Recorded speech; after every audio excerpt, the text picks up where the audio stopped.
Hi everybody, it's Ramona from Fab Every Day. Today I'm sharing part 2 of our list of tried and true best tips for road trips with young children. These tips will help you not just survive a long road trip with children and toddlers, but also help you all have a truly fun and enjoyable trip with your family. Last week I shared part 1 of these tips. Be sure to look for that video. But also, if you click the link in the post below, you'll get all of these tips listed on fabeveryday.com.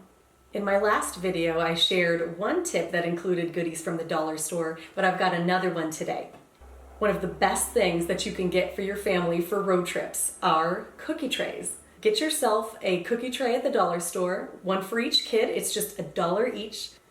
These will work for not only trays for eating and snacks on the road, but they also keep toys organized and help keep things from falling down too much while the kids are playing. They can put these cookie sheets on their lap and play cards. They can play Army Men. And in fact, if you have anything with magnets on the bottom or want to take the time to add magnets to the bottom of some toys, they'll stick right there to the tray and prevent them from falling down. It's also a wonderful surface for drawing and coloring. Another way to organize your toys and activities for kids on a road trip is to create DIY car organizers that hang on the back of the seats in front of the kids. I've got instructions for how to do that linked below, but these organizers are made out of hanging shoe holders. No doubt that you've heard this next tip before, but if you have one, have a tablet or something that can play DVDs and videos for the kids. Ideally, something that you don't need to worry about Wi-Fi on, so games that you can download to a tablet in advance, or videos that you can download to a tablet or video viewer in advance. Especially on long travel days where kids are just not feeling that long drive anymore, you'd be amazed how having their favorite game or popping on one of their favorite movies can do to help keep them entertained for a couple more hours. Keeping them entertained is not restricted to just the car. Our family absolutely loves to look for fun roadside attractions and interesting oddities along the way. Our favorite resource to find these is a website called Roadside America. That website has maps that you can compare with your driving route so that you can see all sorts of fun roadside oddities. We have seen the world's largest chili pepper. We have seen the world's former largest Roadrunner statue. We have learned so much about local folklore. For example, we learned about the Flatwoods Monster in West Virginia and the Boggy Creek Monster, which is the Sasquatch of the South. And you'll even find some cool historical stops. For example, we got to see Billy the Kid's gravesite. We've also gotten to see the Bonnie and Clyde Museum and so much more.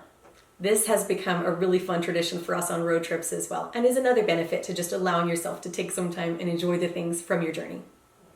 Allow time and allow yourself some patience for extra stops that are not planned. And I'm not just talking those bathroom breaks. For example, if you see some snow on the side of the road, and if you're like us and from a place that doesn't have a lot of snow, allow yourself to pull over and have some fun in the snow for a few minutes.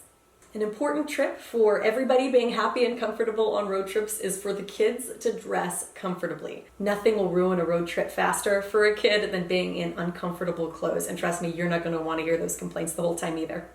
And make sure there are layers available so that if you do pull off and the temperature is different, that there are access to hats, gloves, and jackets when needed. My number one tip for hotel stays during road trips with young kids is to request a ground floor room. After 6 to 8 or more hours in the car, kids are restless. As much as you'd want to try to stop it, they're going to stomp around a little bit. They're going to be a little stir crazy by the time they get to that hotel. Having a ground floor room will minimize the noise for people around you. Thanks for watching. I hope you learned some great things to put into practice for your next road trip. And I hope both you and the children enjoy themselves so much during your next travel. You can get all the details that I shared, including links to free printables for road trip activities on fabeveryday.com. Make sure to click that link and you're definitely going to want to pin this one to your family travel boards. Thank you so much and happy travels!